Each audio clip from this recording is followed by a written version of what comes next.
Hi, this is a quick demonstration of some restraint templates which are now available in crystals. I'm going to show you just using one of our example structures. Here it is. And there are three ways to get to the restraint editor in crystals. There's a button on the toolbar up here, this kind of clipboard with some wiggly lines in, or we can go to the refinement menu and choose edit restraints. Or down here in these information tabs at the bottom, there's a summary of the restraints and also a button below that says edit restraints. So any of these launch this dialog for editing your restraints. On the left hand side is a summary of the restraints.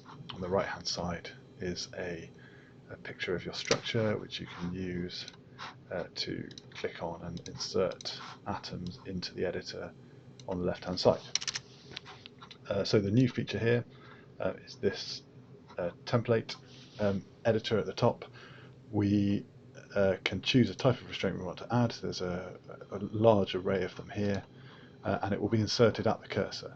We need to insert restraints into this block here between the command list 16 and the command end, and so we can just put our mouse somewhere in that block, choose a restraint from the list, click insert, and it inserts this template form of the restraint. So instead of having atoms from your structure, it just has x1, x2, x3, x4, and then what you can do is double click these to select, and then go through your structure, choosing atoms to replace them with.